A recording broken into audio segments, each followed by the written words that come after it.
Morning to you, YouTube. Redneck Professor here. And just got done mowing the grass this morning. Sitting out here on the back porch listening to some birds chirping. Getting ready to have us another fine day here in Georgia.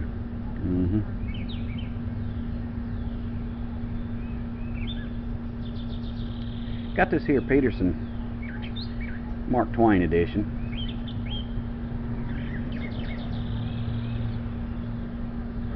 And it occurs to me that I've never really told y'all the story behind this pipe. And as we all know, a pipe with a story behind it tends to smoke a lot sweeter. So I want to tell you the story behind this pipe here.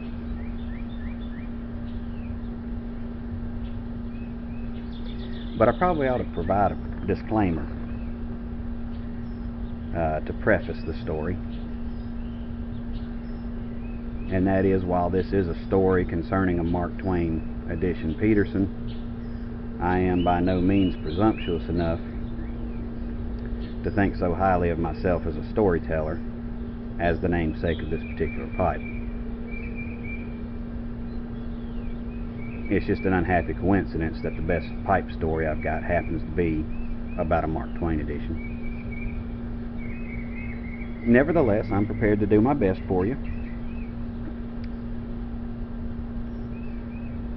And so I want to take you back to the year 1998.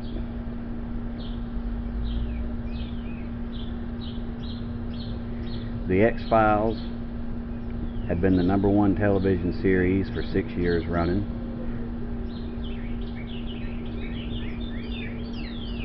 The Tampa Bay Buccaneers had captured the imagination of an entire generation by once again snatching defeat from the jaws of victory. And our great nation had not yet been called upon to face that most critical of challenges, that of deciding who would be the next American Idol.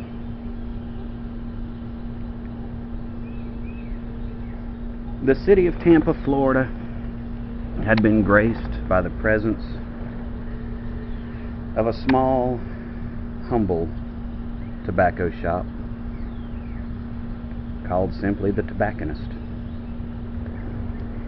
And the four green fellas had reached the zenith of their epoch as a united band of brothers, unbroken by distance or time.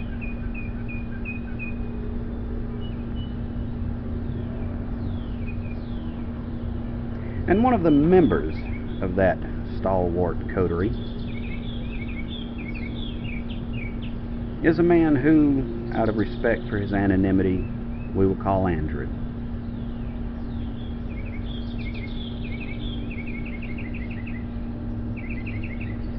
And this fellow to whom we are referring as Andrew, even though his real name is Anthony, was a peddler of mobile phones at a kiosk in a local shopping mall. He was a phone monger, as the term applied at the time. And being happily situated in such a position, young Andrew earned a much higher wage than the rest of us fellows, many of whom had either only recently graduated from college or were still struggling to make ends meet in pursuing their studies.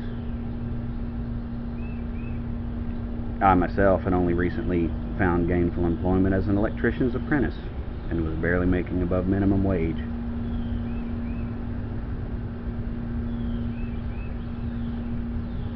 But it came to pass upon a nice, balmy, sultry Florida evening that young Andrew invited us all to his house for beers. Fine ales, lagers, and stouts awaited us, and all we need do is present ourselves at his doorstep.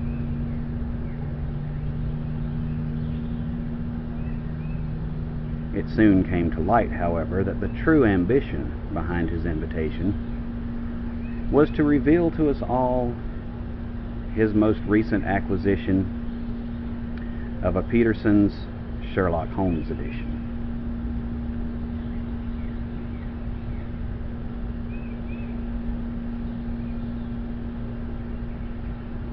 And when I first laid eyes on that particular pea-lipped smoker,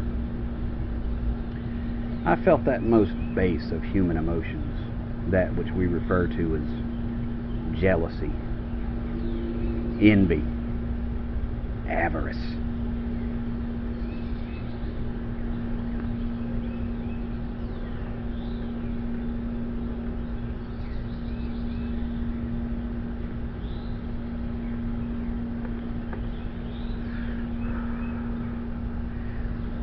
Nevertheless, being a proper Southern gentleman, I swallowed my pride, along with a few of the more choice ales,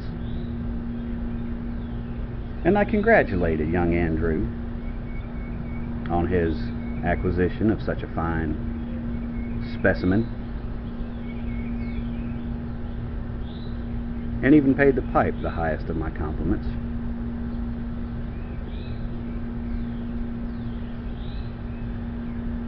And having done so, I went on my way, vowing that I would be revenged upon that despicable man and his pipe,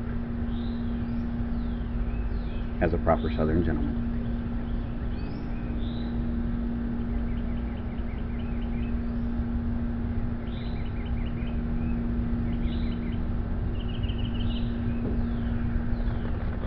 A few weeks later, rumors began to abound.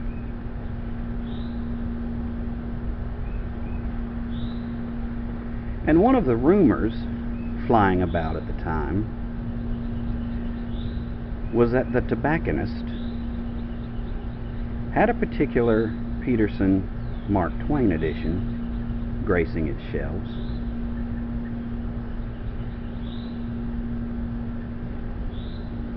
And the other rumor, usually spoken in tandem with the first, was that young Andrew had made clear his intention to set some money by to make the purchase.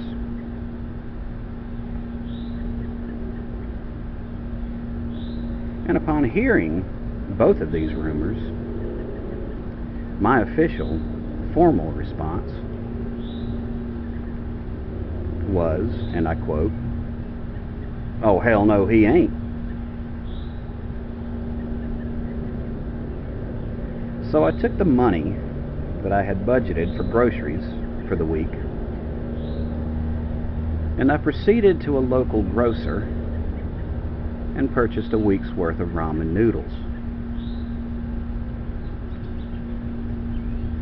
I then took the remainder of the cash and visited the tobacconist.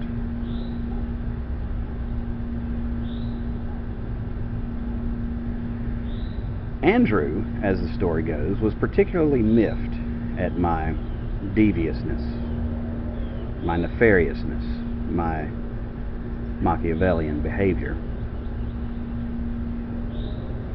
But I got the pipe, and what a sweet smoker it is. I will admit to having felt certain pangs of conscience or guilt.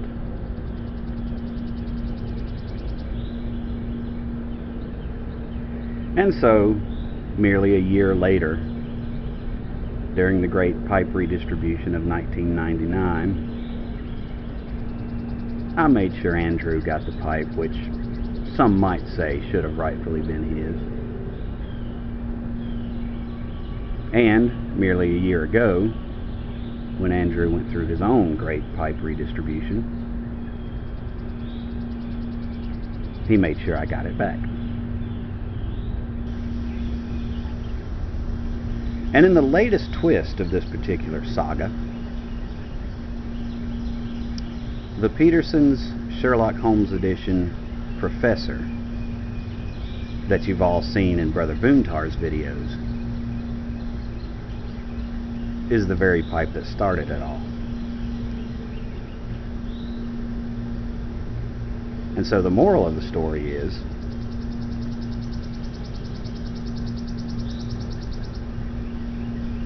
if you think you've got a better pipe than me, well then to hell with you.